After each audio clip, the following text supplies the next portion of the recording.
తగలబెట్టండి sir Niranjan గారు. ఇలా ఎందుకన్నానో video మొత్తం చూస్తే మీకు అర్థమవుతుంది.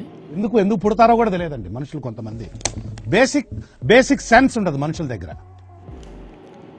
ఒకప్పుడు వినాయకుడు అంటే భక్తితోటి పూజించేవాళ్ళం. ఇప్పుడు చూస్తుంటే నాకైతే దరిద్రం అంతా మన దగ్గర నడిపిస్తుందంట. వరదలు రావడం, సునామీలు రావడం, భూకంపాలు రావడం తప్పులే అనిపిస్తుంది ఇలాంటివన్నీ చూస్తుంటే. ఎందుకన్నానంటే ఇప్పుడు మీరు చూసిన వీడియో బట్టి అర్థమవుతుంది అనుకుంటున్నా మీకు. ఒకసారి మీ వీడియో చూడండి ఎలా అనిపిస్తుంది మీకు. ఒకడేమో పుష్ప గణపతి అంటాడు, ఒకడేమో బాహుబలి గణపతి అంట, గబ్బర్ సింగ్ గణపతి అంట, ఈగ గణపతి అంట. అరే ఎటు పోతున్నావు, ఏం సమాధానం చేస్తున్నావు?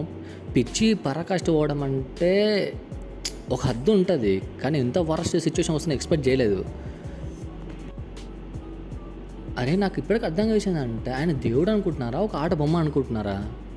పిచ్చి హుక్స్ థాట్స్ అంటారు కదా, అలాంటి ఉన్నా అనుకుంటా. ఈ గణపతి ఎవరు తెలియదు, కానీ ఆ లోపడితే 2 పల్లపాలు పీకలు అనిపిస్తుంది నాకైతే. అఫ్కోర్స్ ఇది అన్నాను తప్పు అనిపించినా కూడా నాకు అనిపించి మాత్రం ఇదే. ఒకళ్ళు మీ తప్పు అనిపిస్తుంది. ఒక యాక్టర్ పైన అభిమానం ఉండడం తప్పలేదు, అలా అని చెప్పేసి దేవుని పైన రుద్దడం అనేది ఇది కరెక్ట్గా అనిపిస్తుంది నాకైతే.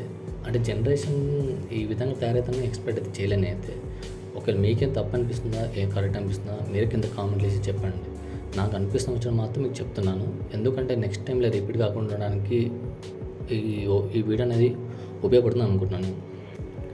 జనరేషన్ అప్డేట్ అవుతుంటే టెక్నాలజీ డెవలప్ అవుతుంది అనుకున్నాం, కానీ మరీ ఇంత వరస్ట్ సిచ్యువేషన్ వస్తానే అయితే ఎక్స్పెక్ట్ చేయలేదు. అలా అనుకుంటప్పుడు ఇలాంటి టెక్నాలజీ ఎందుకు? పుష్ప సినిమా ఒక సాంగ్ ఉంది, అదే సాంగ్ది. ఆ సాంగ్ తీసుకొచ్చి దేవుని పాట పెట్టారు దానికి. అది దేవుడు ఎలా అనుకుంటున్నాను ఇప్పుడు అర్థం కావట్లేదు నాకైతే. పిచ్చెక్కి నాకు చూస్తుంటుంది అని చూస్తే మాత్రం. ఆ కేజీ కనిపి చూస్తేనే గన్ను పట్టుకుంటాడంట.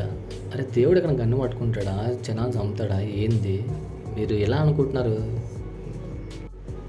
చేసేవాడు అలా చేశాడో తెలియదు, లేకపోతే వీళ్ళు కావాలని చేయించాడో తెలియదు, కానీ ఎవరు చేసినా తప్పు మాత్రం తప్పే. ఇది మాత్రం కరెక్ట్ కాదు. ఈసారిలో జరిగింది తెలియదు, కానీ నెక్స్ట్ టైం ఇలా రిపీట్ అవ్వడానికి ట్రై చేయండి.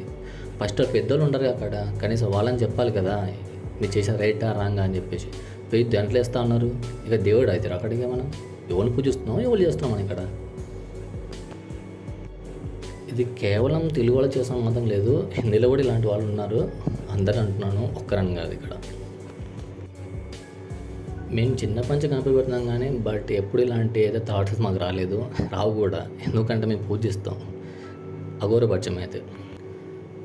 యాక్చువల్లీ నేను మేము చూసి వీడియో చేశాను, బట్ ఈ వీడియో ఎంతమంది రీచ్ అవుతుందో నాకు తెలీదు.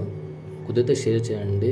వాళ్ళు చేసేదని తప్పని చెప్పండి. నెక్స్ట్ టైం ఇలా రిపీట్ అవ్వడానికి ట్రై చేయండి. Thanks for watching. ఇంతకంటే చెప్పాల్సిన అవసరం లేదు. జై హింద్.